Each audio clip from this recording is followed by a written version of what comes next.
An encounter with God.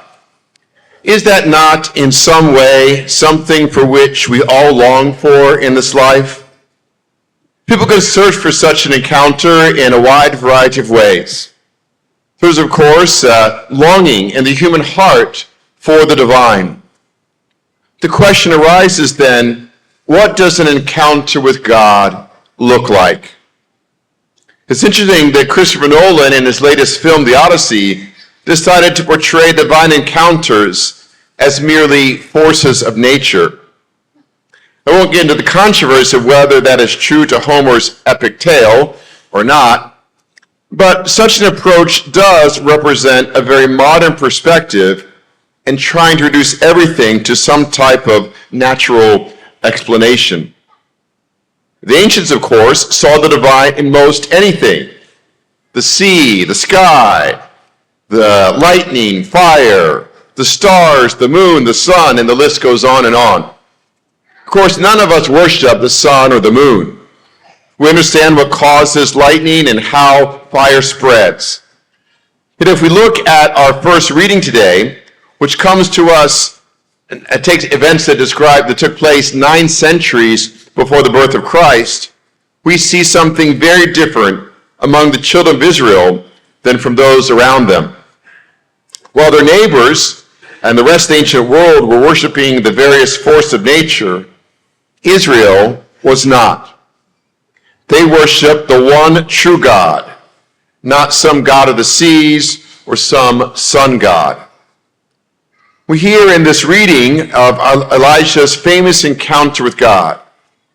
But before we look at that, we need to look at what immediately precedes this encounter with the one true God. After all, God does not show up at once with thunderbolts. As we hear in the reading, Elijah goes out the cave and stands on the mountain.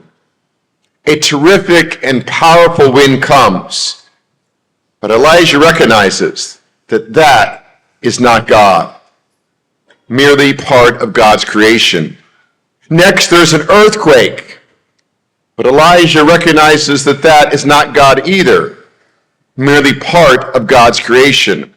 Then comes a fire. But Elijah recognizes that that is not God as well, merely a part of God's creation. How many of us, if we were standing at the entrance to that same cave, expecting an encounter with God, might think that God was in the wind, or in the earthquake, or in the fire? So often our attention, or at least our expectation, when it comes to God, is with the dramatic. We know that God is almighty and all-powerful, so perhaps it's only natural to expect that God would manifest himself in something that is powerful and mighty. Maybe we even go to God in prayer expecting, sometimes even demanding, that God manifest himself to us in some dramatic way.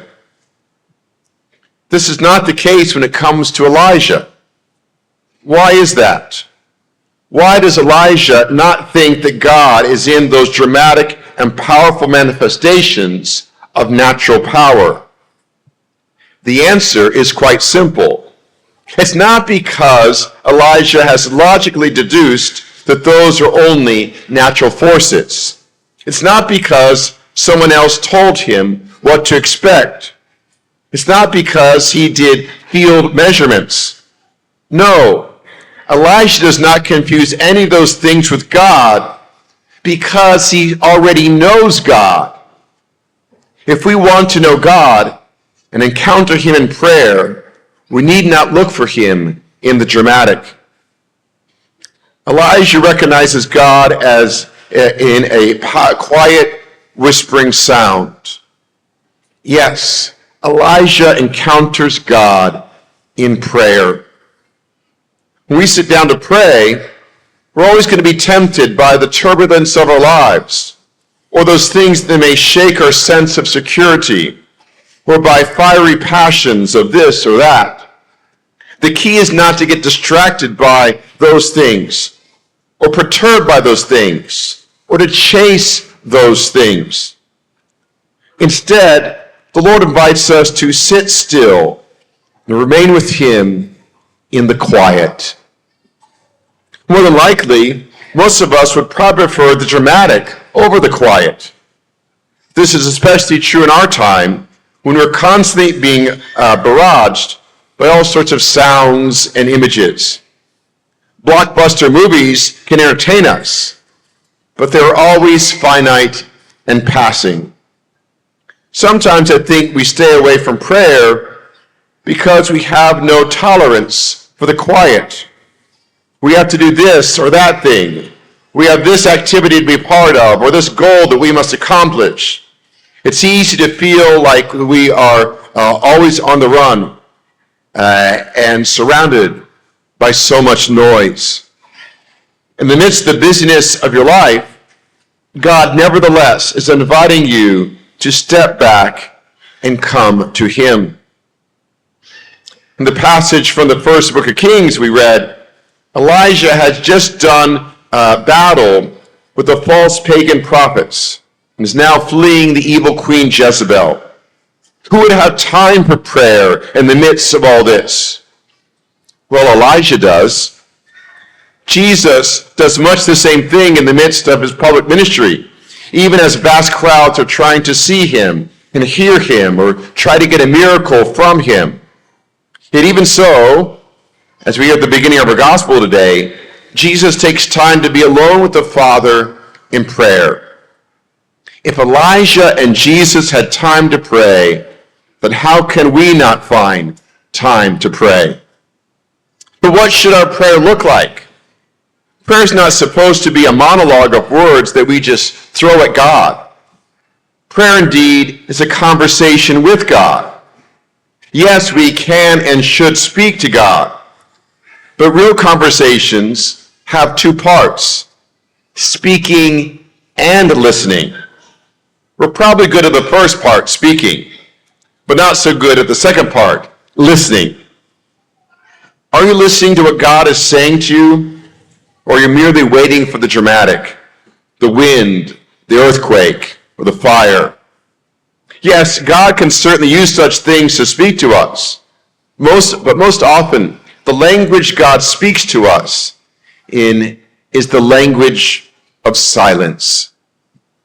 When was the last time you really quieted yourself to listen for God in silence? When was the last time you calmed yourself to be open to what God is saying to you? If you can't remember, it likely means that you're waiting for God in the dramatic instead of taking time to be with God where he most often manifests himself, to your heart and your soul, namely in the silence. Things may be turbulent and unsettled around you, but by going to God regularly, daily, it's where we encounter his peace. This brings us to the scene in the gospel of Jesus walking on the water, and more specifically, Peter's heroic act of faith of getting out of the boat and walking on the water to Jesus. This is one of the most famous scenes in the Gospels. But think about this scene for a moment. Here we have the apostles scared out of their minds. The small boat they're in is being tossed about in the waters by a violent storm. Imagine, in our own context, being on a small plane and you have severe turbulence. You're being tossed around. People are screaming all around you. You think you're going to die. Well, this is exactly what's going through the minds of the apostles. And then it seems like things go from bad to worse when they see what looks like a ghost walking on the water. No doubt they thought, this is it.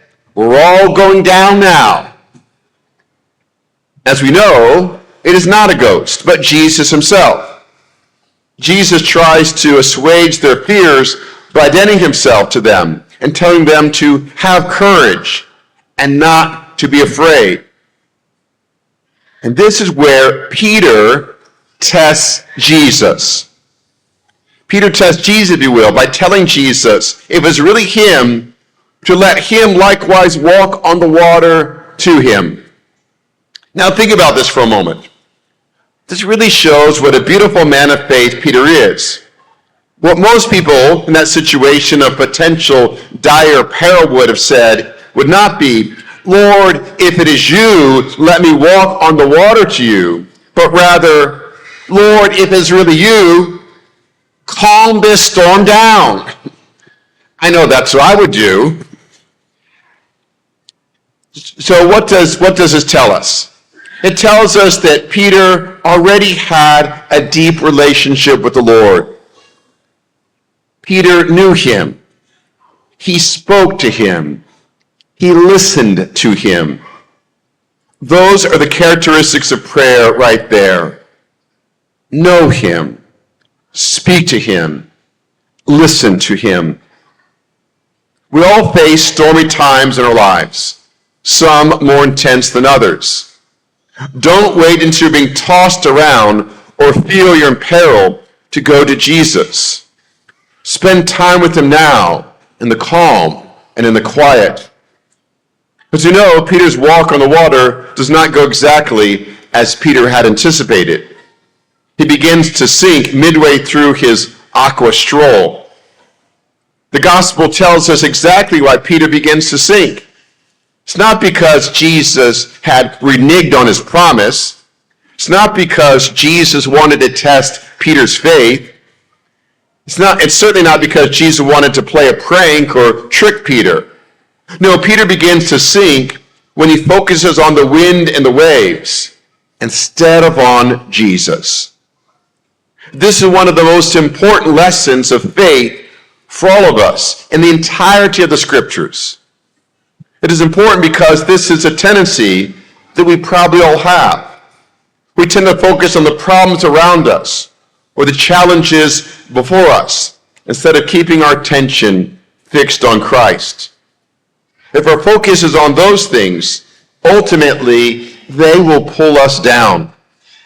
But if we keep our eyes fixed on Jesus, we'll be able to overcome the roughest of seas and the strongest of storms.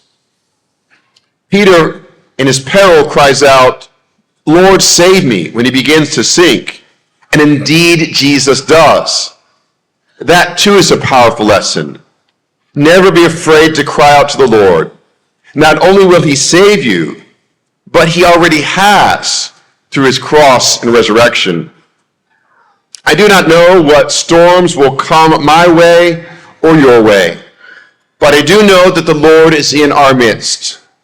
I know the Lord is inviting you and me to a deeper relationship with him. Go to him. Speak to him. Listen to him. He will never abandon you, and in him you will find true peace.